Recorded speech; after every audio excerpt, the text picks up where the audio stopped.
नाम था भारतीय दर्शन का परिचय, वेदों से ओशो तक।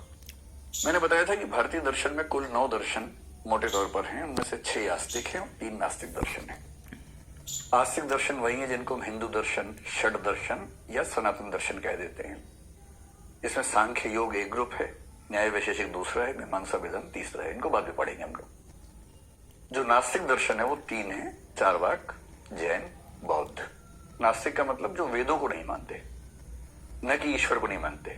जो वेदों को नहीं मानते उसको नास्तिक कहते हैं, और जो वेदों को मानते हैं वो आस्तिक होते हैं। भारतीय परंपरा में ऐसी क्लासिफिकेशन है। अब जो 3 नास्तिक दर्शन है उनमें से एक बहुत प्रसिद्ध दर्शन है चार्वाक।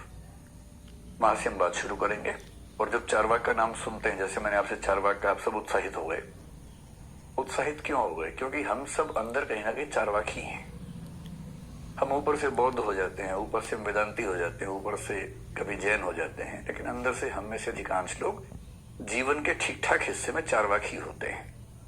अपने चार्वाकपन को छिपाते रहते हैं, दबाते रहते हैं। वो भी जरूरी है, समाज में रहने की मर्यादाएं हैं, नियम हैं, उन सब का भी ध्यान रखना बहुत जरूरी है। लेकिन चार्वाक को सुन के मजा आता है।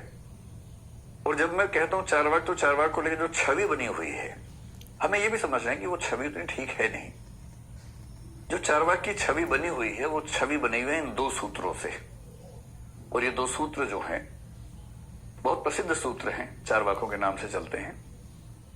पहला है यावत जीवेत सुखम जीवेत, जब तक जियो सुख से जियो।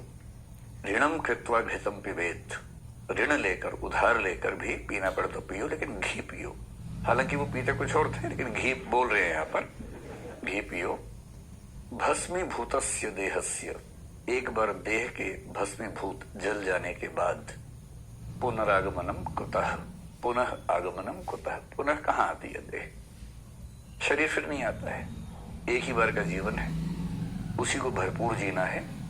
और इस जीवन में खूब भोग करना है, सुख अर्जित करने हैं, जरूरी हो तो उधार लेके करने हैं, और मौज में रहना है, सुख से जीना है। ये पूरे भारतीय दर्शन में कोई दूसरा संप्रदाय नहीं कहता है।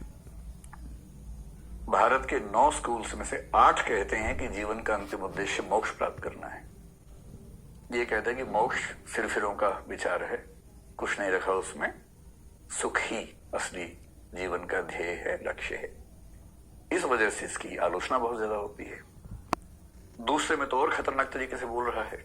ये मदिरा पान के बारे में समर्थन कर रहा है। पीत्वा पीत्वा पुनः पीत्वा यावत पतते भूतले, पीते रहो पुनः पीत्वा, फिर पीते रहो, यावत जब तक कि पतते गिर पड़ो भूतले जमीन पर। पियो पियो फिर पियो जब तक कि जमीन पर गिर ना पड़ो।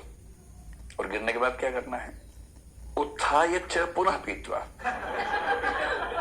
गिरने के बाद फिर हिम्मत समेट के उठना है। उत्थाय च पुनः पीत्वा, उठो फिर पियो। क्यों?